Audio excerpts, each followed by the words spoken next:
Welcome back to Third Eye Music TV. This is Radio Chronicles episode. Wow. Who keeps track anymore? Let's face it, some albums just defy categorization. They refuse to be confined by time or genre. And the one we're diving into today is a prime example of that. The Velvetunderground&nico. Ah, yes. The infamous Banana album. It's a record that seems to gain more relevance with each passing decade. Right. It's like this sonic time capsule that somehow manages to feel both vintage and futuristic at the same time.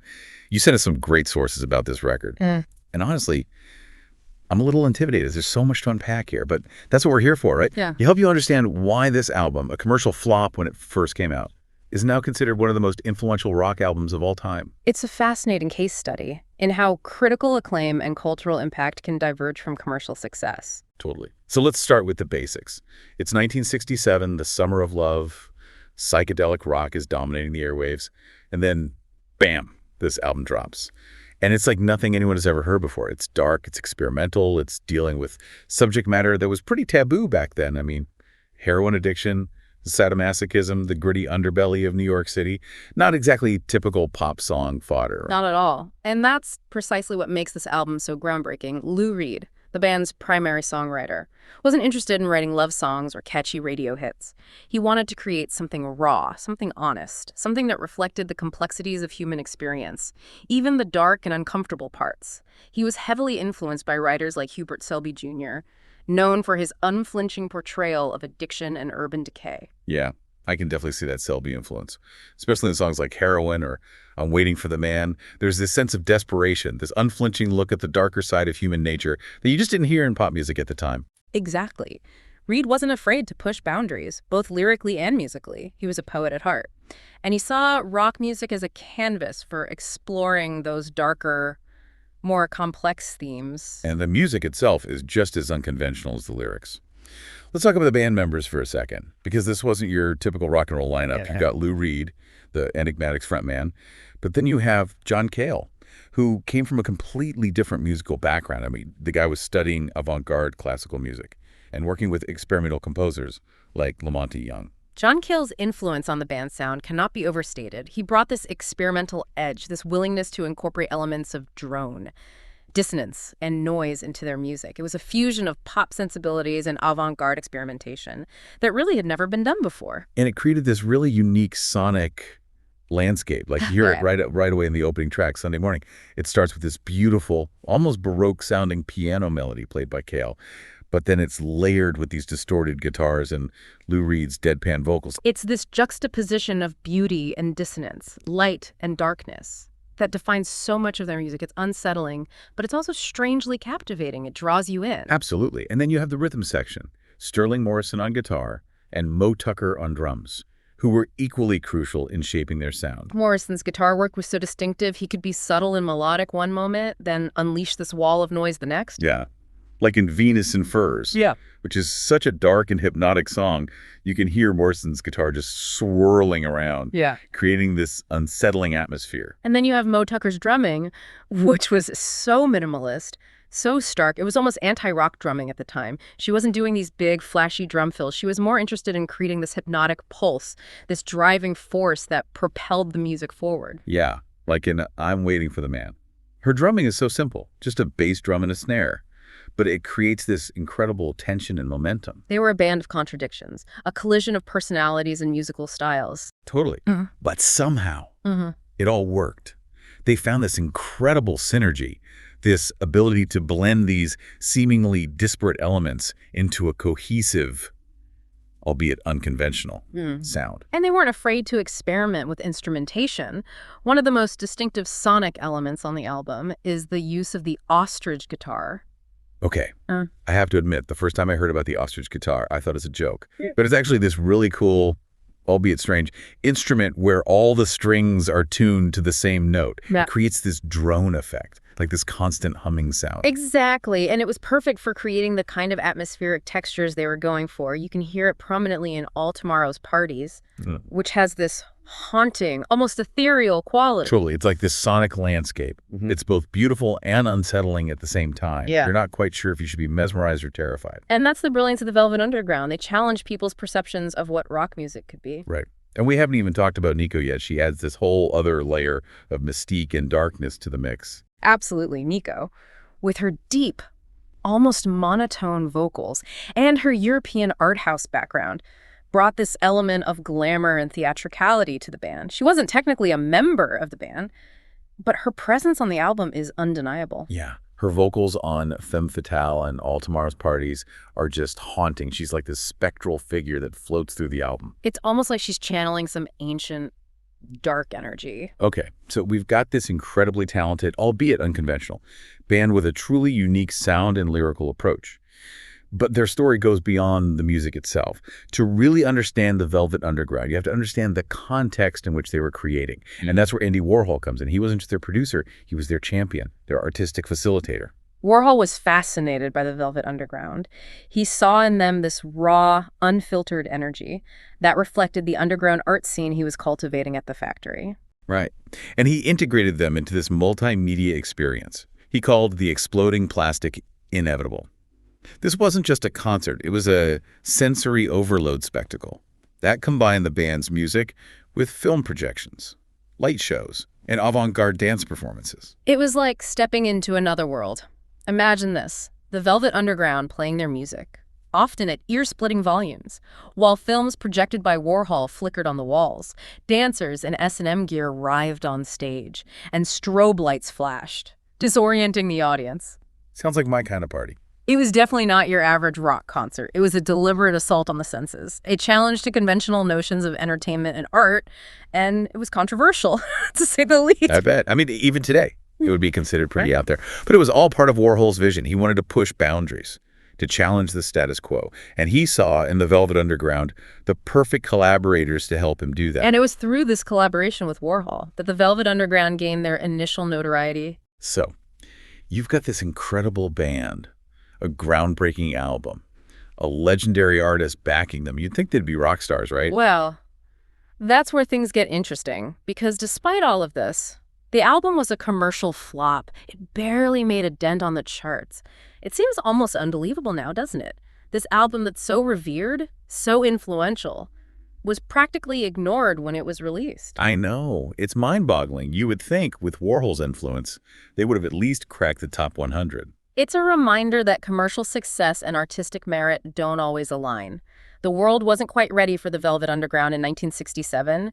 Their music was too raw, too challenging, too different from anything else that was happening in popular music at the time. They were ahead of their time, that's for sure. Yeah. But their lack of commercial success didn't stop them from influencing generations of musicians. Exactly. The impact of the Velvet Underground and Nico is like a slow burn. It took time for its influence to really take hold. It's like they planted these sonic seeds that would eventually blossom into some of the most important movements in music history. Punk, post-punk, new wave, noise rock, even grunge. You can hear echoes of the Velvet Underground in all of these genres. Absolutely. They provided a blueprint for how to integrate experimental music into rock, how to use dissonance and noise as expressive tools, and how to write lyrics that were raw, honest, and unflinching. I'm curious, can you give me some specific examples of their influence on later bands? Like, Yeah. what are some bands that directly took cues from the Velvet Underground? Oh, there are so many. Think about the raw energy and sonic aggression of the Stooges. That's pure Velvet Underground. The art punk of television, with its angular guitars and lyrical sophistication, owes a huge debt to the Velvets. And then you have Joy Division, whose minimalist pulse and introspective lyrics can be traced back to the dark, hypnotic soundscapes of the Velvet Underground and Nico. Wow.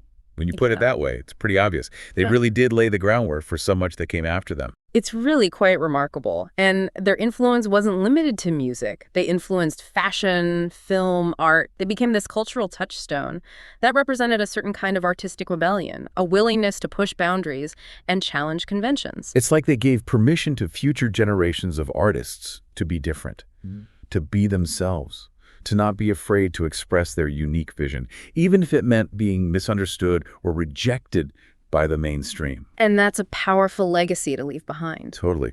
But I want to go back to the music itself for a moment, because beyond all the historical context and the cultural influence, the Velvet Underground and Nico is just a damn good album. Absolutely. It's an album that rewards repeated listens. You discover something new each time you hear it. Yeah. There's so many layers to unpack, and it's so well crafted. The songwriting is brilliant. The arrangements are innovative. The performances are raw and powerful. One of the things that makes this album so remarkable is the way they use dynamics. They could go from these quiet, almost meditative moments to these explosive bursts of noise and energy in the blink of an eye. Yeah, like in Heroin, which is such a harrowing song. It starts with Lou Reed's voice and acoustic guitar, very sparse and intimate, and then it gradually builds, layer by layer, until it reaches this intense, almost chaotic climax. It's like a musical representation of the drug experience itself. The highs and the lows, the rush and the crash. And then there are songs like Sunday Morning and Femme Fatale that are just beautiful and haunting. They showcase the band's softer side, their ability to create these ethereal soundscapes that are both captivating and unsettling. I think that's one of the things that makes this album so enduring. It's got this incredible range, this ability to move from moments of sheer sonic brutality to these delicate, most fragile passages. It keeps you on your toes. You never know what's going to happen next. And that sense of unpredictability is what makes it so exciting to listen to. Exactly. You're constantly being challenged as a listener. It's not background music. It's an album that demands your attention, that forces you to engage with it on a deeper level. I think it's also important to note that even though this album is often categorized as experimental or avant-garde, it's still rooted in rock and roll. Absolutely. They weren't afraid to use traditional rock instruments like guitars, bass, and drums, but they used them in unconventional ways. It's like they took the basic elements of rock music and then twisted them, contorted them, and reshaped them to something entirely new. They weren't afraid to break the rules, to experiment with sound and structure. And that's ultimately what makes this album so important. It expanded the boundaries of what was considered rock music. They paved the way for countless other artists to follow, to explore new sonic territories, to push the limits of what was possible within the genre. And I think that's what makes the Velvet Underground and Nico such a timeless album. It's not tied to any particular era or trend. It transcends those limitations. Because it's ultimately about something more universal. It's about artistic expression, about pushing boundaries, about being true to your own vision, even if it means being misunderstood or rejected by the mainstream. And that's a message that will always be relevant. Absolutely. So, we've talked about the music, the influence, the cultural context. But there's one more element to the Velvet Underground story that I think is crucial to understanding their legacy, and that's their connection to New York City. Ah, yes. The gritty, grimy, glamorous New York of the 1960s. Exactly. This was a city on the verge of transformation. It was a time of social upheaval, artistic experimentation, and a burgeoning counterculture. And the Velvet Underground were right in the thick of it. They were chroniclers of this underground scene, capturing the energy, the darkness, and the beauty of the city in their music. It's funny, isn't it? An album that was so deeply connected to a specific time and place, this gritty, bohemian New York of the 60s, has become this universal touchstone for artistic expression. That's the power of great art, I suppose. It taps into something primal, something that transcends cultural boundaries. Exactly. So what does this all mean for our listener? Why should someone who maybe wasn't even born when this album came out care about the Velvet Underground and Nico? Well, for one thing, it's a reminder that true artistry often comes from pushing boundaries, from challenging conventions. They weren't afraid to be different, to be controversial even. Precisely. They didn't compromise their vision to try and fit in. And that's something to be admired, especially in today's world where it's so easy to get caught up in trends and algorithms. It's easy to forget that real art that truly moves and inspires us, often comes from a place of authenticity, from a willingness to be vulnerable and to say something real, even if it's not always pretty or palatable. And the Velvet Underground were masters of that. They didn't shy away from the darkness, the ugliness, the complexities of life. They embraced it all. And in doing so, they created something truly beautiful and enduring. And I think that's another reason why their music still resonates today. It's honest, it's raw, it's real, it doesn't try to sugarcoat anything. It's a reminder that even in the darkest of times, there's still beauty to be found, that even the most broken parts of ourselves can be transformed into art. And that art has the power to connect us, to heal us, to remind us that we're not alone in our struggles. Wow, that's beautifully said. So, where does one even begin with this album? If our listeners hearing this and thinking, okay, I need to check this out, what should they expect? Well, I'd say be prepared for a sonic adventure. It's not an album you passively listen to. It demands your attention. It challenges you. It's like taking a walk through the dark side of the human psyche. And it's not always an easy journey. But it's a rewarding one, I promise you that. Absolutely. There are moments of beauty, moments of darkness, moments of sheer sonic brilliance. And it's all woven together with this incredible energy and intensity. I always find something new to appreciate every time I listen to it. It's one of those albums that just keeps revealing itself over time. And I think that's the mark of a truly great album, isn't it? It has this staying power. It continues to resonate with people years, even decades, after it was released. Totally.